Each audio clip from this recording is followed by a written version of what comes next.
Bonjour à toutes et à tous, merci de nous retrouver sur Médien TV, c'est l'heure de votre entretien culture.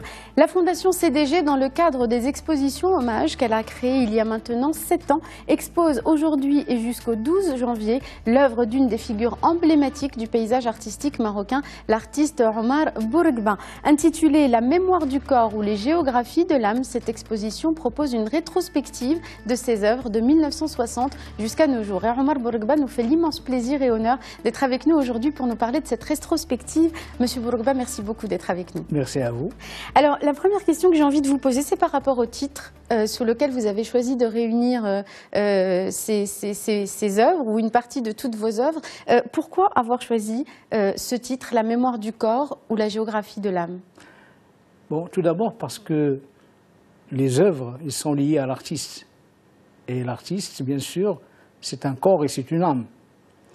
Les œuvres, la mémoire du corps, c'est-à-dire que l'œuvre elle-même, il devient un corps à part de l'artiste. Il est détaché de l'artiste quand il est fini. Et donc, ce sont des mémoires qui jaillissent de ma main sur ma toile. Mais qui ne sont pas pour autant le prolongement de vous-même? Ça devient une pièce à part? Oui, non, c'est un prolongement. C'est pour ça qu'il y a toujours une invisibilité et une visibilité. C'est-à-dire quand on voit une œuvre, c'est visible, mais ce qui est important aussi, c'est ce qui est invisible dans l'œuvre. Donc, cette mémoire-là, il nous révèle ce qui est invisible par rapport à l'artiste et par rapport à son œuvre. Mais c'est aussi ce qu'il choisit de révéler. Oui, bien sûr. Et aussi, il y a les géographies de l'âme, parce que l'âme, on ne peut pas la toucher, on peut pas. Mais il y a une géographie interne, souterraine, qui se manifeste à travers les œuvres de l'artiste. Donc, c'est pour ça qu'on a choisi ce titre-là, qui évoque justement cet état d'âme-là. Et qui évoque beaucoup, c'est très philosophique, ça évoque un peu votre façon de percevoir l'acte de peindre. Oui, l'acte de peindre, d'abord, il y a une énergie. Donc le plus important, c'est toujours mettre cette énergie en éveil et toujours agir toujours de l'avant. C'est-à-dire et réveiller chez le regardeur aussi son énergie personnelle pour qu'il se développe et pour que son imaginaire se révèle à lui aussi.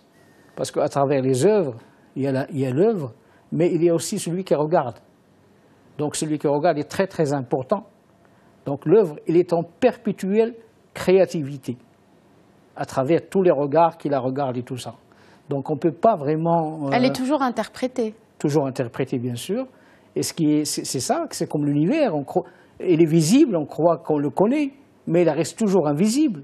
Il reste toujours à découvrir.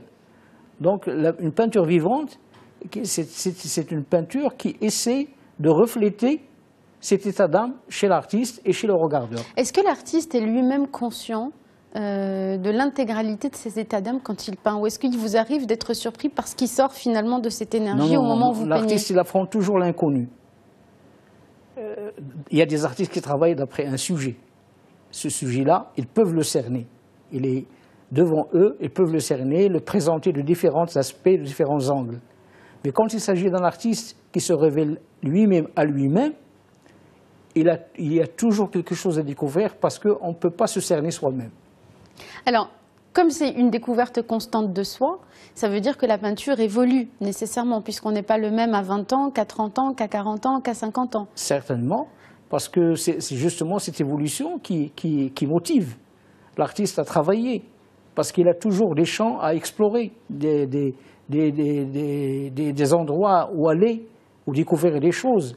Et s'il n'arrive plus à se surprendre, il doit cesser de peindre. Alors, en regardant vous-même, en projetant votre propre regard sur toute cette œuvre depuis toutes ces années, quel regard portez-vous sur votre propre évolution? Est-ce qu'il y a pour vous des phases que vous arrivez à distinguer très clairement dans votre création? Certainement, il y a des phases, mais maintenant je regarde mon œuvre comme un simple regardeur. Parce que les œuvres, elles sont derrière moi, et quand je les vois, c'est comme un simple regardeur qui essaie de les découvrir à chaque instant et à chaque fois qu'il les regarde.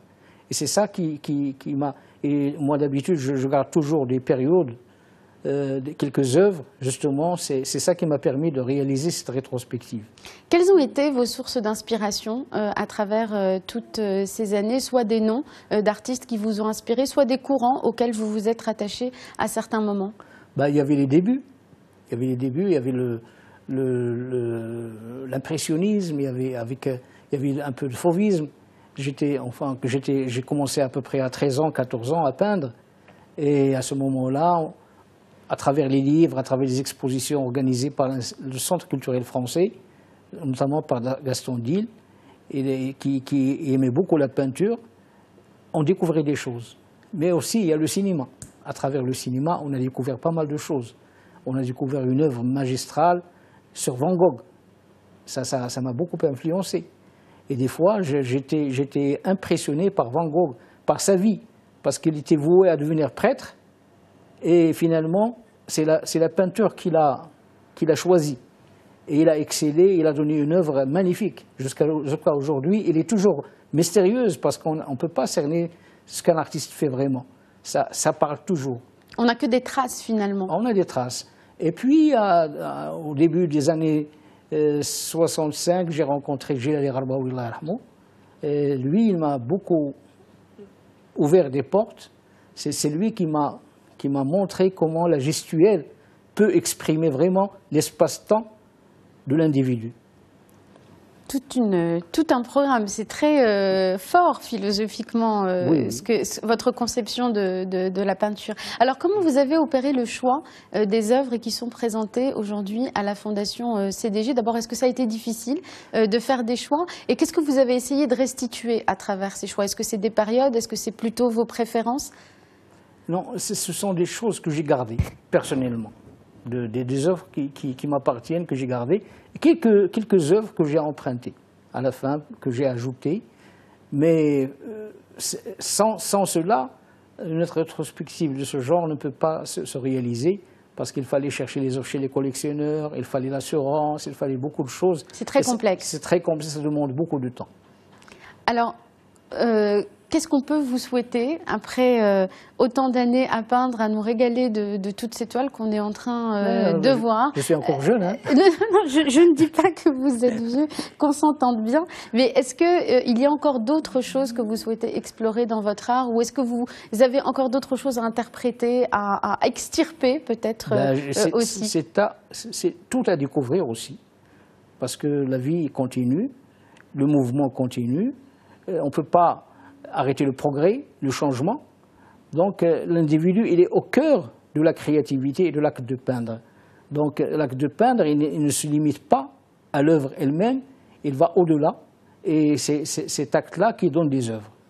Merci infiniment, Omar Boureghba, d'avoir été avec nous. Ça a été un vrai honneur de vous recevoir. Merci beaucoup. Je rappelle donc que votre exposition rétrospective se tient à la Fondation CDG jusqu'au 12 janvier prochain. Merci beaucoup d'avoir été avec nous. Merci. Merci à vous tous et à vous toutes de nous avoir suivis. C'est la fin de cet entretien culture. Restez avec nous sur Médien TV. L'information continue dans un instant.